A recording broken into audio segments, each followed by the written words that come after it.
नमस्कार, नई परख पर आप सब लोगों का स्वागत है। राष्ट्र मुद्दा कार्यक्रम में हम हर सप्ताह आनंद जी और अभय जी से बातचीत करते हैं देश की राजनीति के बारे में।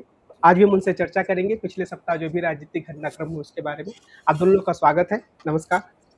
आनंद सर, कल चुनावों के नतीजे आ जाएँगे जिन राज्यों में चुनाव हुए हैं। उसके पहले का दिन हम 2-3 दिन जानते हैं कि एग्ज़िट पोल की काफ़ी चर्चा होती है और कई सारे लोग कहते हैं कि ये सारी की सारी चीज़ें बकवास होती हैं, कई सारे लोग कहते हैं कि एक दिशा बता देती हैं। कुछ लोग तो ये मानते हैं कि कम से कम कुछ पोस्टर ऐसे हैं जिनकी भविष्यवाणी ठीक साबित होती है। मैं पहला सवाल आपसे यही करना चाहूँगा कि जो एग्ज़िट पोल इस बार आए हैं राज्य विधानसभा चुनाव के संदर्भ में, उन्हें आप कैसे देखते हैं? क्या आपको लगता है कि इसमें कुछ सच्चाई का तत्व है, कुछ बातें सही हैं या आप इसे पूरी तरीके से नकारते हैं? देखिए डॉक्टर कमल, मैं हम लोग इस पे काफ़ी बात कर चुके हैं और हर एक आदमी इस पे बात कर रहा है। मुझे ऐसा लगता है कि थोड़ा अगर आप इजाज़त दें तो इसको थोड़ा एक और ढंग से सोचा जाए कि ये जो पोल जो लोगों ने जो भी प्रेडिक्शन दिया है और अगर वो सही होता है, अगर बीजेपी की सरकार आ ही जाती है, तब क्या होगा? मतलब थोड़ी देर के लिए अगर 5-10 मिनट के लिए इसको भी एक बार संभावना से कर लिया जाए, क्योंकि हम सब लोग जनरली इस पे बात कर रहे हैं कि ये जो एग्जिट पोल के जो वो हैं वो प्रायोजित हैं, वो किसी एक विशेष पार्टी के द्वारा कहीं ना कहीं उसका इंटरेस्ट है, वो नैरेटिव बनाने के लिए, माहौल बनाने के लिए सब कर रही है। जिस तरह से इलेक्शन कमीशन बिहेव कर रहा है, जिस तरह से इलेक्शन कमीशन उन सारी जगहों पे 15 जगहों पे उसने 15 बूथ पे रिपोल कराया जिसमें सिर्फ बीजेपी ने शिकायत की थी। इलेक्शन कमीशन पूरी उस विधानसभा क्षेत्र में 21 मई को रिपोल करा रहा है जहां पे बीजेपी ने शिकायत की थी। वो उन सारी मेरा सिर्फ कहना यह है कि उन सारी जगहों पे जहां बीजेपी शिकायत कर रहा है उसको वो कर रहा है, उसको वो मान रहा है। तृणमूल कांग्रेस या कोई विपक्ष की कोई पार्टी करे उसको वो मान ही नहीं रहा है। तो ये तो एक बात हो गई। दूसरी बात हो गई, जो सुप्रीम कोर्ट जिस तरह से बिहेव कर रहा है, वही जस्टिस बागची थे जिनको ये लगता है कि क्या फर्क पड़ता है, क्योंकि ये फर्क तो पड़ता ही है।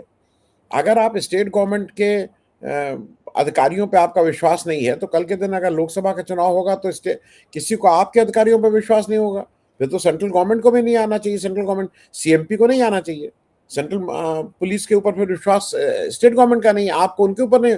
फेडरल स्ट्रक्चर की जो धज्जियां उड़ा रहे हैं वो। लेकिन मैं इससे इतर एक बात इसलिए डॉक्टर कमल कहना चाह रहा हूँ, जो एक मतलब जब से मुझे समझ में आया, एक भयावह स्थिति है।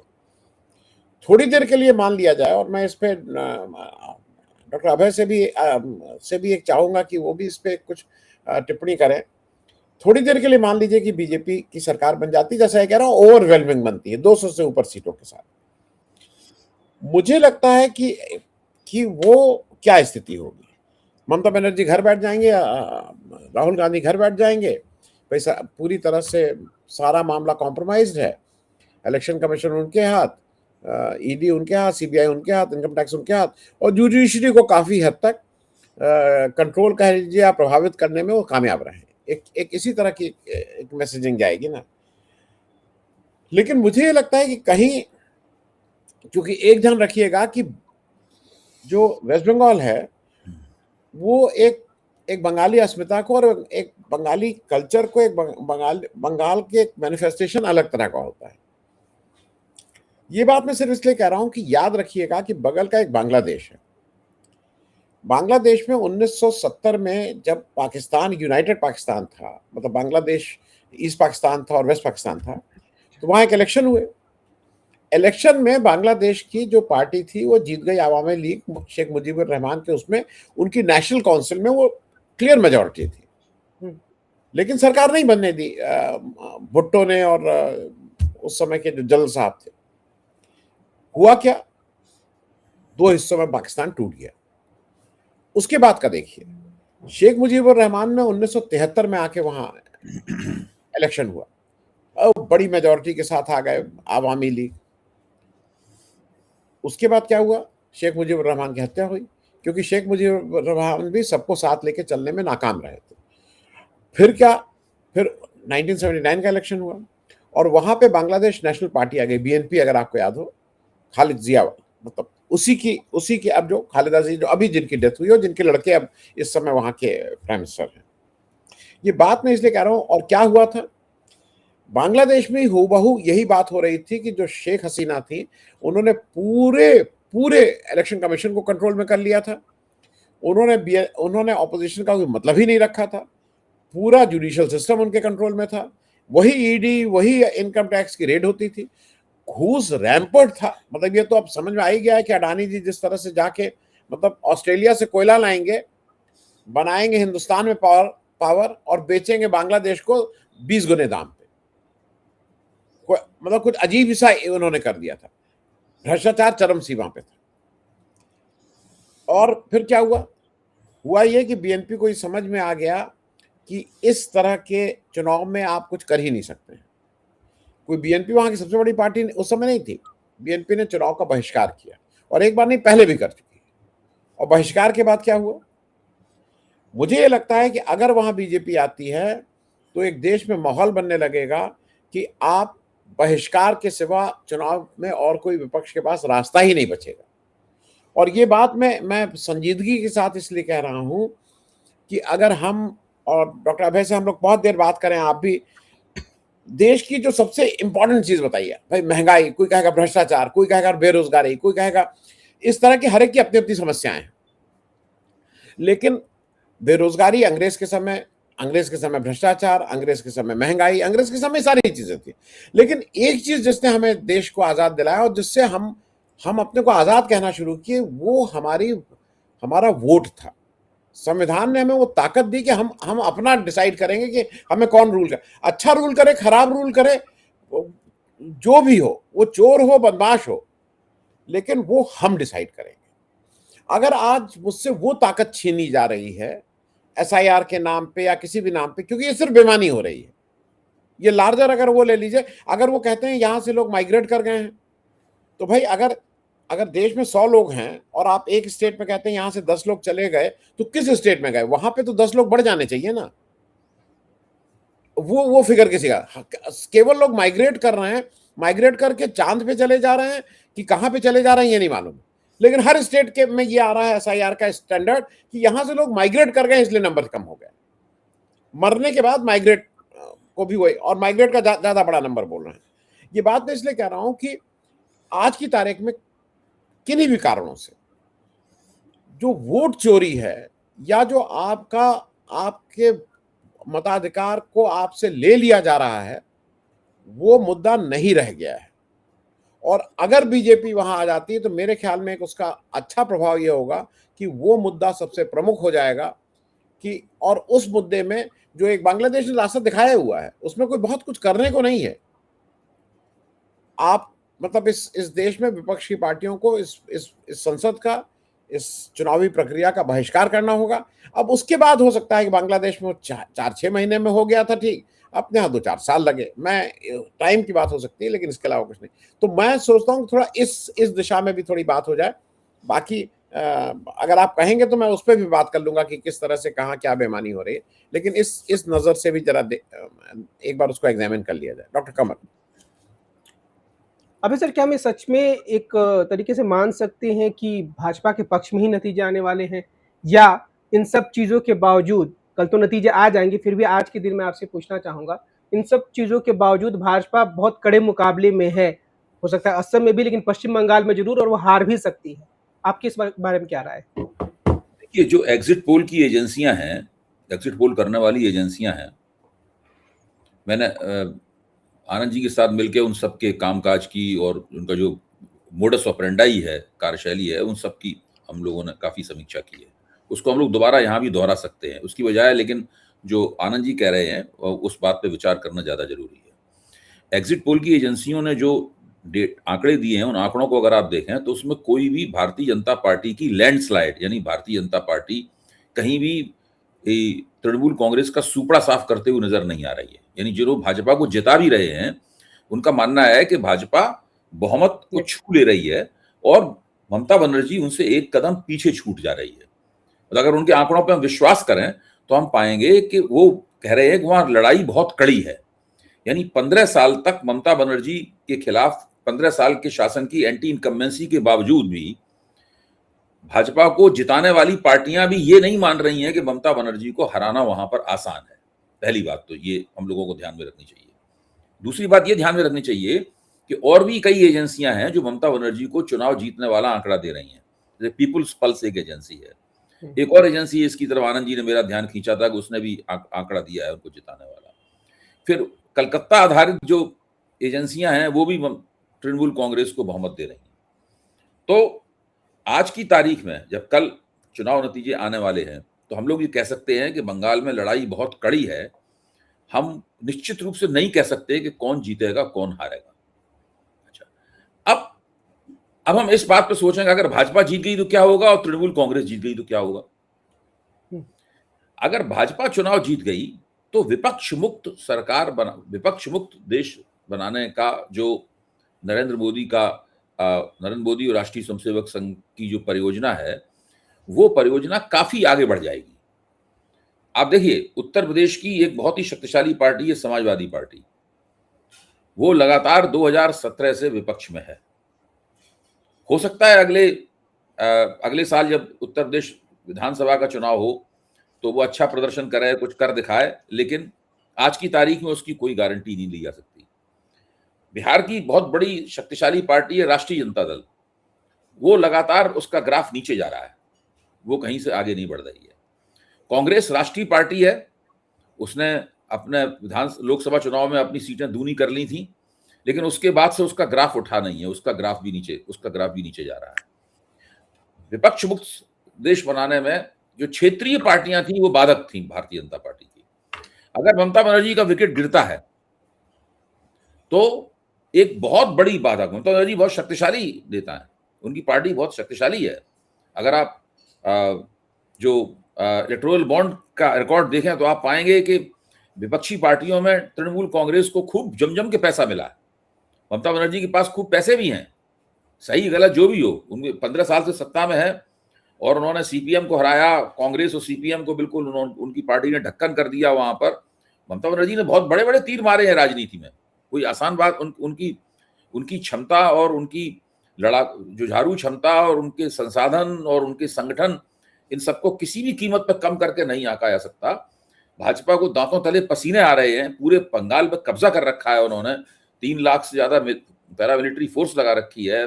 गृह मंत्री वहीं अड्डा जमा के बैठे हुए थे अपना दफ्तर छोड़कर, चुनाव आयोग सरकार के साथ खड़ा हुआ है, ईडी के छापे चल रहे हैं, सब कुछ हो रहा है मतलब है। लेकिन इसके बावजूद भी भाजपा को विश्वास नहीं है कि वो चुनाव जीत पाएगी। यहां तक कि भाजपा की एक चहेती जो एग्जिट पोल करने वाली एजेंसी है, जब उसने देखा कि भाजपा को वो चुनाव जिताते हुए नहीं दिखा पा रही है तो उसने आंकड़े देने से ही मना कर दिया। पहले कहा हम एक दिन बाद देंगे, फिर बाद में कहा कि हम आंकड़े नहीं देंगे। तो ऐसी स्थिति बंगाल में है। लेकिन अगर भारतीय जनता पार्टी ने ममता बनर्जी को हरा दिया, भले ही उन्होंने थोड़ी सी सीटों या थोड़े से वोटों से हराया हो, लेकिन अगर हरा दिया तो विपक्ष मुक्त भारत बनने की दिशा में वो तकरीबन आप कह सकते हैं पेनल्टीमेट स्टेप, यानी अंतिम कदम से पहले वाला कदम वो उठा लेगी। उसके बाद एक ही मोर्चा उनके लिए सर करना बाकी रह जाएगा, वो है तमिलनाडु का। तमिलनाडु दक्षिण भारत का हृदय स्थल है, मुख्य जगह है दक्षिण भारत की। बाकी किसी प्रांत का महत्व मैं कम करके नहीं आंक रहा हूं, लेकिन अगर भाजपा जिस दिन तमिलनाडु को जीत लेगी, अगले 5 साल भाजपा तमिलनाडु को जीतने की तिकड़म करने में गुजारेगी। और जैसा कि होता है कि एक पार्टी है बहुत दिन तक सत्ता में रहती है, उसके खिलाफ नाराजगी हो जाती है, या तो भाजपा उसके खिलाफ खड़ी होती है, कोई नई ताकत खड़ी होती है। अब तमिलनाडु में ऐसा सुनने में आ रहा है कि टीवी के जो सुपरस्टार विजय की पार्टी है वो उभर आई है और वो द्रविड़ मुनेत्र कड़गम के बिल्कुल को उसने किनारे पहुंचा दिया है। ऐसी खबर वहां से आ रही है कि उसको इतने वोट मिल रहे हैं और इतनी सीटें मिल रही हैं कि द्रविड़ मुनेत्र कड़गम चुनाव या तो हार जाएगी या उसके नजदीक वो पहुंच जाएगी टीवी के। तो ऐसी स्थिति में भाजपा के लिए बहुत आसान होगा टीवी के को अपनी तरफ कर लेना, केंद्र में उनको एक बड़ी अच्छी खासी जगह दे देना और उनके साथ समझौता कर लेना और टीवी के की पिगी बैक करते हुए, उसकी सवारी करते हुए तमिलनाडु की राजनीति में अगले 5 साल के अंदर, अभी नहीं, अगले 5 साल के अंदर अपनी घुसपैठ कर लेना। तो फिर तृणमूल कांग्रेस के हारने के बाद 5 साल और जोड़ लीजिए, उसके अंदर देश में से विपक्ष का सफाया हो जाएगा। पहली बात। इसमें बस अंत में मैं ये कहूंगा कि जैसे आप राजनीति शास्त्र के विद्यार्थी हैं, मैं भी थोड़ा बहुत मैंने राजनीति शास्त्र पढ़ा है।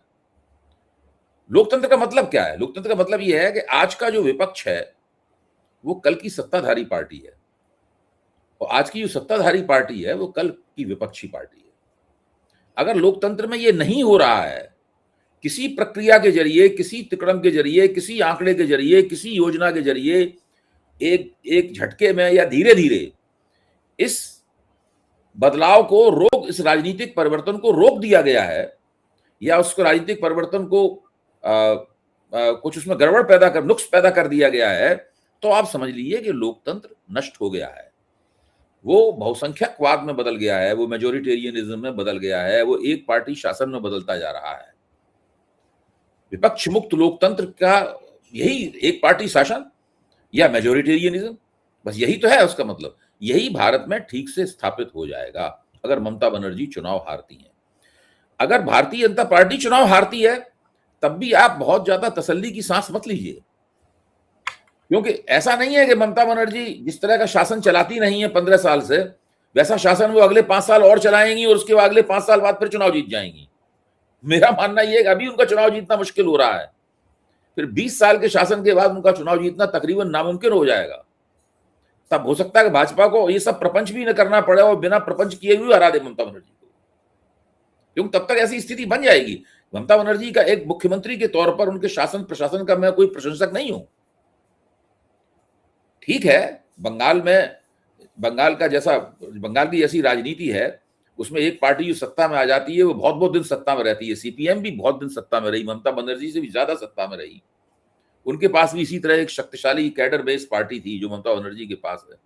कांग्रेस भी मुद्दतों तक वहां सत्ता में रही।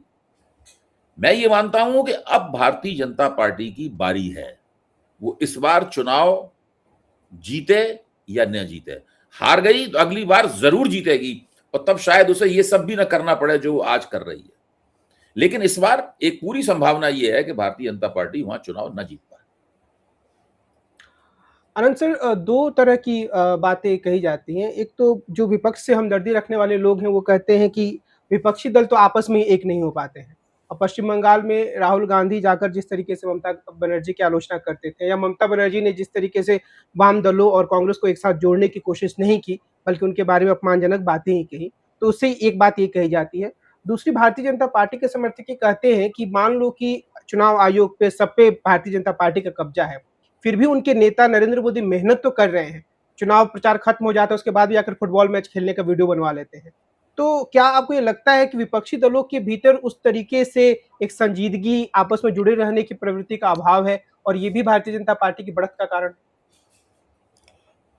मैं बिना किसी मतलब फिर इसका किसी से कुछ लेना देना नहीं है।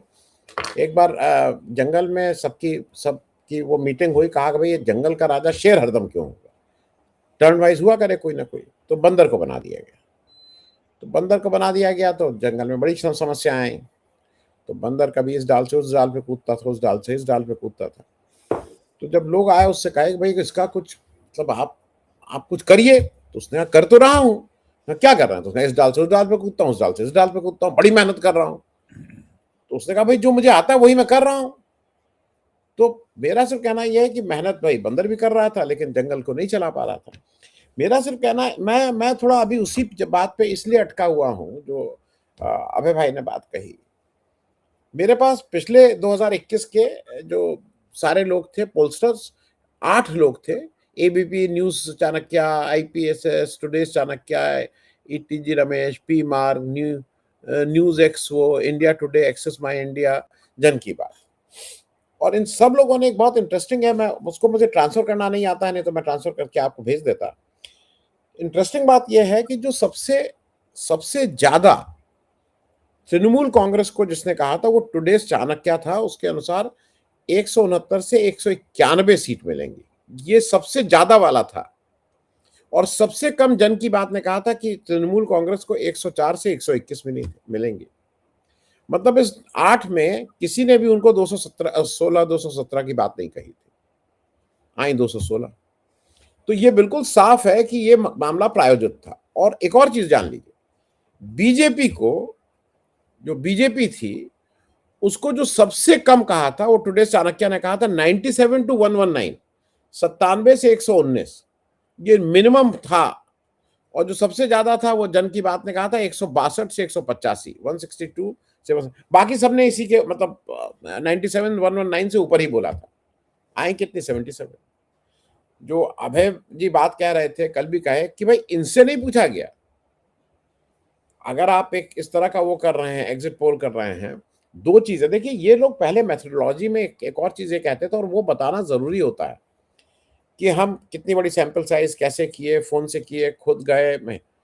एक चीज बताना बहुत जरूरी है, आपको पैसा किसने दिया, क्योंकि ये अगर कानून में बदलाव नहीं आएगा तो फिर ये कभी निष्पक्ष नहीं रहेगा।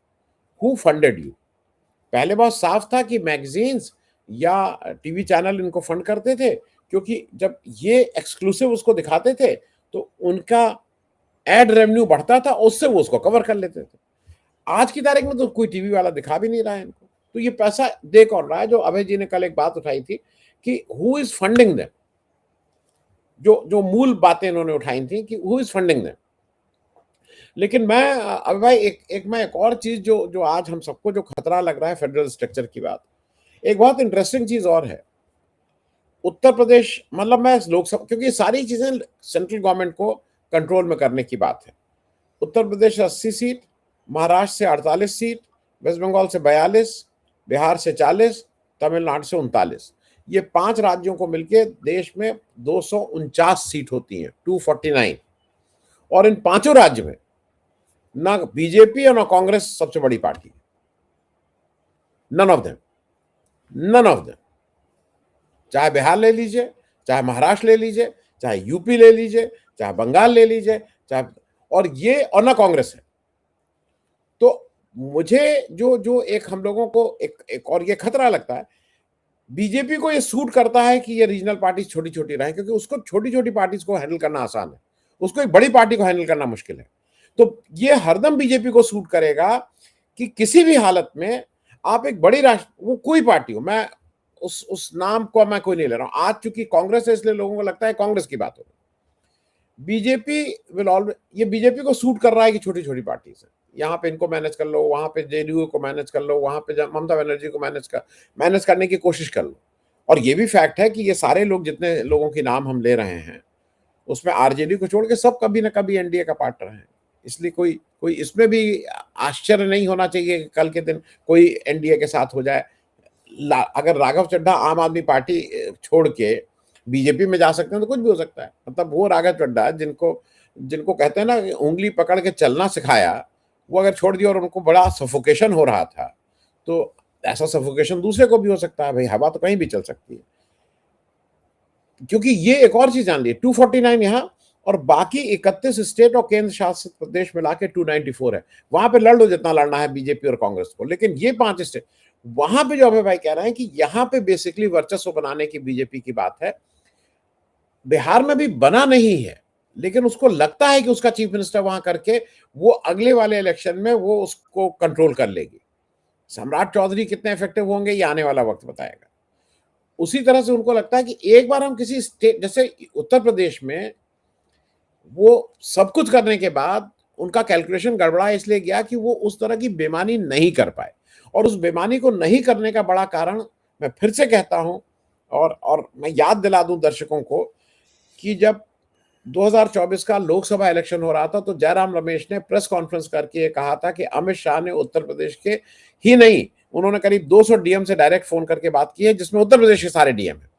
और उसके नेक्स्ट डे अखिलेश यादव ने प्रेस कॉन्फ्रेंस की थी और उन्होंने अपने सारे समाजवादी पार्टी के सारे ऑर्गेनाइजेशन से कहा था कि जहां जहां काउंटिंग एजेंट वो है, जहां जहां मतगणना स्थल है, वहां पे आप 10,000 कम से कम लोग जाके खड़े होइए, वहां दिन भर डटे रहिए, जब तक काउंटिंग ना खत्म हो जाए तब तक डटे रहिए। और उन्होंने स्पेसिफिकली कहा था कि चाहे वो कांग्रेस का ही कैंडिडेट वहां लड़ रहा हो, हमारी पार्टी का ना हो सका, फिर भी आप वहां जाइए। और इसके साथ मिला के देखिए, एक सनातन पांडे बलिया के हैं जो जीत के आ गए थे। सनातन पांडे ने ये प्रेस में बयान दिया था कि अगर कल बेईमानी वहां पे करने की किसी ने कोशिश की तो या तो रिटर्निंग ऑफिसर वहां से निकलेगा या मैं निकलूंगा। उन्होंने ये नहीं कहा था कि लाश निकलेगी, लेकिन उनका मतलब ये था या तो वो निकलेंगे या मैं निकलूंगा। और सनातन पांडे जीत के आए थे। मैं सिर्फ ये कह रहा हूं ममता बनर्जी उस तरह का एक स्टैंड ले रही हैं कि मैं जाऊंगी वहां, मैं काउंटिंग, चीफ मिनिस्टर नहीं जाता है ट्रेडिशनली, लेकिन ममता बनर्जी तो गई, स्ट्रांग रूम देखने गई।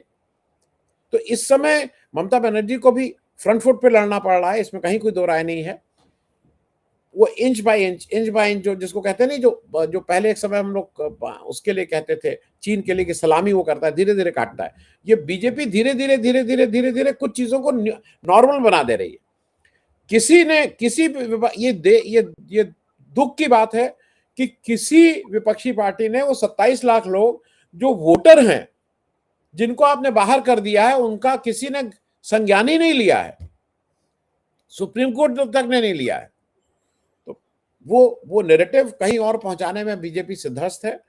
लेकिन ईश्वर करे तृणमूल कांग्रेस जीत जाए, तृणमूल कांग्रेस जीत जाएगी तो हम इस प्रोसेस को, जो abuse of institution, abuse of power हो रहा है, उसको पोस्टपोन कर रहे हैं, खत्म नहीं कर रहे हैं, ऐसा मुझे लगता है डॉक्टर अभय। अबे सर, एक आखिरी सवाल, हम फिर से इसी बात को लेकर चलते हैं कि तृणमूल कांग्रेस हो सकता है चुनाव हार जाए, तो क्या हम ये कहें कि जो शुरुआत में आनंद सर ने कहा था कि विपक्ष को सोचना चाहिए कि आगे वो चुनाव में हिस्सेदारी ले या ना ले, या फिर जो उत्तर प्रदेश का मॉडल जो अभी आनंद सर बोल रहे थे कि विपक्षी दल और उनके कार्यकर्ता सजग होकर चुनाव लड़े, इसकी तरफ, इस मॉडल की तरफ उनको जाना चाहिए, आपको क्या लगता है? देखिए, ये सवाल तो विपक्ष के मन में बहुत दिनों से आ रहा है। एक बार आपको याद होगा तेजस्वी यादव ने बिहार की राजनीति में इस प्रकार के संकेत भी दिए थे, फिर हालांकि उन्होंने दोबारा उस बात को दोहराया नहीं। लेकिन क्योंकि अगर एक पार्टी का शासन होता चला जाएगा और वो पार्टी सही तरीके से चुनाव जीतने की, देखो थोड़ा बहुत चुनाव में कोई गड़बड़ी करता है, सत्ताधारी दल के पक्ष में चीजें झुकी रहती हैं, उस पर वो सब लोग करते हैं। जिस पार्टी की सरकार होती है उसके पक्ष में थोड़ा बहुत ब्यूरोक्रेसी होती है, धूल झुकी रहती है।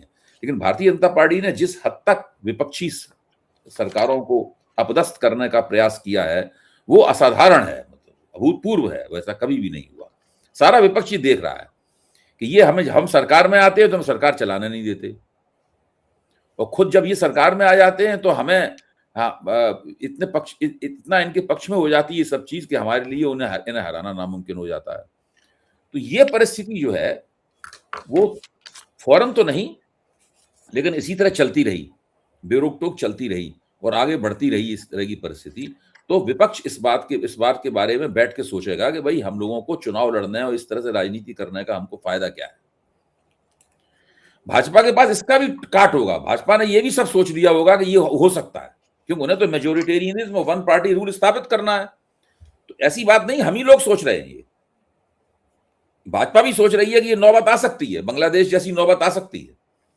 उस स्थिति के खिलाफ होने वाले संभावित जनविद्रोह से कैसे निपटा जाएगा, इसकी भी पेशबंदी कर लेंगे, क्योंकि भारत बांग्लादेश नहीं है, भारत कुछ और है। 50 बांग्लादेश बन जाएंगे भारत के अंदर, भारत तो इतना बड़ा है, श्रीलंका और बांग्लादेश नहीं है भारत। तो वो कैसे किया जाएगा? दूसरे, किसी भी देश में दुनिया में आज तक राष्ट्रीय स्वयंसेवक संघ जैसा संगठन नहीं हुआ है जिसने उसके नाम पर कोई एक दूसरी पार्टी चुनाव लड़ती है, वो हार भी जाती है तो वो संगठन नहीं हारता है। भाई भाजपा की 2 सीटें रह गई थी तो क्या राष्ट्रीय स्वयंसेवक संघ की गति खत्म, उसकी गति ठप हो गई थी? नहीं, वो धीमी गति से चलना शुरू कर दिया था उसने, लेकिन चलता वो भी रहा उसमें, वो नहीं पराजित हो, क्यों? वो सीधे लड़ ही रहा है चुनाव, सत्ता का पूरा लाभ उठा रहा है, 100% सत्ताधारी है, लेकिन चुनाव नहीं लड़ रहा है, और चुनाव कोई और लड़के उसको सत्ता थमा देता है। तो ये जो बंदोबस्त है पूरा, ये बंदोबस्त दुनिया में लोकतंत्रों के इतिहास में कहीं भी उपलब्ध नहीं रहा है। ये बंदोबस्त नाजियों के पास भी नहीं था, ये बंदोबस्त फासिस्टों के पास भी नहीं था, ये बंदोबस्त कम्युनिस्ट पार्टियों के पास भी नहीं था, क्रांति करने वाली कम्युनिस्ट पार्टियों के पास भी नहीं था। ये दोहरा बंदोबस्त है, यानी उनके बंदोबस्त की 2 परतें हैं, 2 लेयर हैं, मतलब एक लेयर आगे चुनाव लड़ रही है, दूसरी लेयर उससे बड़ी चुपचाप वो पीछे खड़ी हुई है। आप खूब उन पे आरोप लगाते रहिए, उससे क्या फर्क पड़ता है? तकनीकी रूप से तो वो नहीं लड़ रहे हैं चुनाव, सही बात है, वो रजिस्टर्ड चुनाव लड़ने वाली पार्टी की तरह चुनाव आयोग में रजिस्टर्ड ही नहीं है। तो ये जो पूरा मामला है ना, ये खास तरह का मामला है, और ये दोनों मिलकर देश को बहुसंख्यकवाद और एक पार्टी शासन की तरफ निरंतर बढ़ा रहे हैं। और अगर बंगाल में हारती है ममता बनर्जी, तो ये वो पेनल्टी स्टेप होगा उनकी अंतिम कामयाबी से पहले वाला कदम होगा। जी। आज की अपनी इस बातचीत को हम इसी बिंदु पर विराम देते हैं। कल चुनाव परिणाम आएँगे तो देखते हैं कि किस करवट उठ बैठता है। तब तक के लिए आप सब लोगों को नमस्कार। आप दोनों लोगों को बहुत-बहुत धन्यवाद। नमस्कार।